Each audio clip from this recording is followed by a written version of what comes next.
తెలంగాణలో ఎన్నికల ప్రచారం వేడెక్కింది. ఎన్నికలు సమీపిస్తున్న కొద్దీ ప్రచారాన్ని ఉధృతం చేయాలని ప్రతి ఒక్క పార్టీ భావిస్తోంది. ఈ నేపథ్యంలోనే జాతీయ స్థాయి నాయకులు కూడా తెలంగాణలో మోహరించి ప్రచారాన్ని ఉధృతం చేస్తున్నారు. తమ పార్టీకి అనుకూలంగా ప్రజలు ఓట్లు వేయాలని చెప్పి కూడా వేడుకుంటున్నారు. ఈ నేపథ్యంలో ప్రజలు ఏ పార్టీకి అనుకూలంగా ఉన్నారు, ఏ పార్టీకి ఓటు వేసే అవకాశం ఉంది, ప్రజల్ని అడిగి తెలుసుకునే ప్రయత్నం చేద్దాం. కూటమి వర్సెస్ టీఆర్ఎస్ ఉంది. మీరు ఏ పార్టీ గెలవాలని అనుకుంటున్నారు? Maximum TRS. ఎందుకంటే రైతులకు 24 hours కరెంట్ ఇచ్చాడు.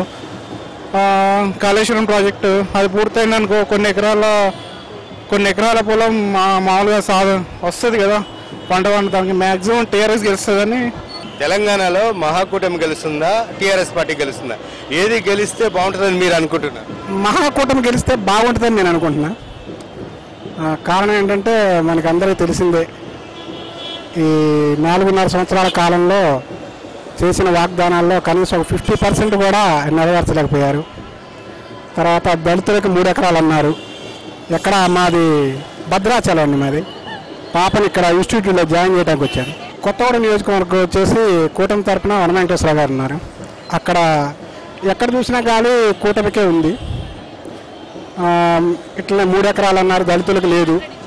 తర్వాత ఈ చెక్కులు ఏదో పంపిణీ చేశారు రైతు బంధు అని ఎలక్షన్ ముందని, అది కూడా వాళ్ళు ఇదే విధంగా అనుకుంటున్నారు. ఎలక్షన్ స్టంట్ అని అనుకుంటున్నారు దీన్ని కూడా. తర్వాత మా పాపకి సర్టిఫికెట్ ఆగిపోయిందండి బీటెక్ది.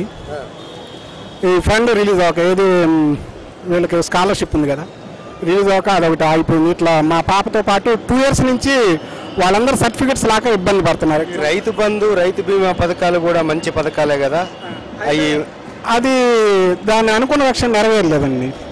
ఎట్లంటే కొందరికి వచ్చినాయి, కౌలు రైతులకు అంటున్నారు, వాళ్ళకి రాలేదు. రైతు బంధు అనేది పెద్ద రైతులకే వచ్చినాయి కానీ చిన్న కొద్ది గొప్ప 2 ఎకరాలు 1 ఎకరం ఉన్న వాళ్ళకి రాలేదు. అదొక మైనస్ ఉంది అందులో. ఇప్పుడు తెలంగాణలో టీఆర్ఎస్ పార్టీ వర్సెస్ మహాకూటమి, ఏ పార్టీ గెలిస్తే బాగుంటుందని మీరు అనుకుంటున్నారు? అన్ని తెలంగాణలో కాంగ్రెస్ వస్తేనే అందరి ప్రజలకి న్యాయం జరుగుద్ది. టీఆర్ఎస్ కూడా మంచి పథకాలే ప్రవేశపెట్టింది. ఆయన పెట్టింది కానీ కొన్ని పథకాలు కాలేదు. కేసీఆర్ కూడా పాపం ఆయన కూడా బాగానే చేస్తుంది, ప్రభుత్వం చేస్తున్న కొన్ని అమలు కాలేదు అంటున్నారు. ఇందాక మాధవ కృష్ణ గారు మా సభలో మాట్లాడారు, ఆయన పెట్టినవి అమలు కాలేదు అన్నాడు, కొన్ని అమలైనవి అన్నాడు. మరి మాలలకి మాదిగలకి ఏమైనా సభలో చేయలేదు కేసీఆర్ గారు. అదే ఆంధ్రప్రదేశ్ ముఖ్యమంత్రి నారా చంద్రబాబు నాయుడు గారు పలనాటి పులి ఆంధ్రప్రదేశ్ మన అమీర్పేటకి సింహంలాగా వస్తున్నాడు. సింహం గర్జించింది. బాగుంటుందండి. నేను చంద్రబాబు పెద్ద అభిమాని అండి. మాది ఒంగోలు ప్రకాశం జిల్లా, ఇక్కడ 4 years నుంచి ఉంటున్నాను. కానీ సర్వేల ప్రకారం ఇక్కడ టీఆర్ఎస్ 80 సీట్లతో గెలుస్తుందండి నా అభిప్రాయం. అది మా కుటుంబం అయితే ఓడిపోతుందండి. టీఆర్ఎస్ నా సొంత అభివృద్ధి చేసింది. నేను చంద్రబాబు పెద్ద ఫ్యాన్ అండి. నేను టీడీపీ సభ్యత్వం కూడా ఉంది. కాకపోతే ఎందుకంటే తెలంగాణ సెంటిమెంట్ ఇంకా ఉంది, అది దానివల్ల జనాలు ఇంకా నమ్ముతున్నారు టీఆర్ఎస్ని. కాబట్టి ఈసారి కూడా టీఆర్ఎస్ గెలుస్తుంది. ఇక్కడ పార్టీ మహాకూటమి, ఏది గెలిస్తే బాగుంటుందని మీరు అనుకుంటారు? టీఆర్ఎస్ పార్టీ గెలిస్తే బాగుంటుంది అనుకుంటున్నాను. అంటే వాడికి కొంచెం పబ్లిసిటీ ఉంది కదా, అందుకని ఆయనకి కొంచెం పబ్లిసిటీ అదంతా ఉంది కదా, అందుకని. మహాకూటమి కూడా మంచి వేవ్ వచ్చింది కదా, రాహుల్ గాంధీ తిరుగుతున్నాడు కదా. అన్నీ తిరుగుతున్నాడు కానీ అంతకేం లేదు కదా ట్రాఫిక్ అని. టీఆర్ఎస్ అయితే కొంచెం బాగా చేస్తుందని అనుకుంటున్నాను. ఏది గెలిస్తే బాగుంటుంది అనుకుంటున్నాను? నార్మల్గా అంటే టీఆర్ఎస్ గెలిస్తేనే బాగుంటాయి కదా. ఇప్పుడు ఈ మెట్రో పిల్లర్స్ కానీ ఇదంతా వేయించింది కదా, కొద్దిగా సిటీ మొత్తం చేంజ్ అయింది. టీఆర్ఎస్ గెలిస్తే బాగుంటుందేమో అనుకుంటున్నా. తెలంగాణలో మహాకూటమి వచ్చింది, రాహుల్ గాంధీ వచ్చాడు, ప్రచారం చేస్తున్నాడు. మరి వాళ్ళు గెలిస్తే బాగోదా? ఎట్లా నీకు ఏమనిపిస్తోంది?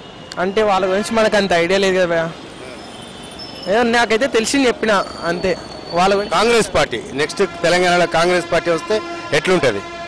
ఓకే, దాని గురించి మనకు అంత ఐడియా లేదు. వాళ్ళ గురించి అయితే కాంగ్రెస్ గెలవాలని అనుకుంటున్నాం మేము. అంటే కాంగ్రెస్ అంటే ఫస్ట్ నుంచి మనకు ఇందిరాగాంధీ తెచ్చింది స్వతంత్రం తెచ్చింది, గాంధీ తాత స్వతంత్రం తెచ్చింది కనుక అందుకనే కాంగ్రెస్ గెలవాలని అనుకుంటున్నాం. అప్పుడు మా అమ్మ వాళ్ళు కేసీఆర్ కూడా చేసిండు కానీ కొంత దిక్కు మంచిగా చేసిండు, కొంత దిక్కు మంచిగా చేయలేదు. కేసీఆర్ గెలవాలి. మాది ఈ ఊరు కాదు, జనగాం 21 వార్డు. మేము కేసీఆర్కే ఇస్తాం. మా నంబర్ మొత్తం ఇప్పుడే కాదు ఎప్పుడైనా అంతే. ఇప్పుడు ఆయన వచ్చినాకనే 1000 రూపాయలు పింఛన్ అయ్యింది. ఆయన వచ్చినాకనే మంచిగా దారులు అయినాయి. ఆయన వచ్చినాకనే నీళ్ళు వచ్చినాయి. ఆయన వచ్చినాకనే కరెంట్ వచ్చింది. వీళ్ళు వచ్చిన కాంచెలు ఏమున్నది ఎక్కడక్కడ నాక్కుంటా తినుకుంటా తిరిగిండ్రు. కారు గుర్తే రావాలి ఎటు పెట్టి. టీఆర్ఎస్ పార్టీ వస్తే బాగుంటుంది. ఎందుకని టీఆర్ఎస్? ఎందుకంటే చాలా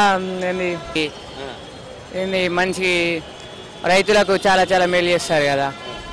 ఎకరానికి 5,000 ఇట్లా ఇస్తురా సంవత్సరానికి ఒకసారి. అట్లాంటివి చాలా చాలా వేసారు కదా వాళ్ళు. అందుకని నా ఒపీనియన్ టీఆర్ఎస్ వస్తే బాగుంటుంది. అది తెలంగాణలో చాలా వరకు ఇటు న్యూట్రల్ ట్రాక్ వినిపిస్తోంది. కొంతమంది అధికార టీఆర్ఎస్ పార్టీ మళ్ళీ అధికారంలోకి రావాలని కోరుకుంటుంటే, కొంతమంది కాంగ్రెస్ పార్టీ వస్తే మరింత బెటర్గా ఉంటుందని చెప్పే అభిప్రాయాన్ని వ్యక్తం చేస్తున్నారు. కెమెరా పర్సన్ పవన్తో హరికృష్ణ, వన్ ఇండియా తెలుగు, హైదరాబాద్.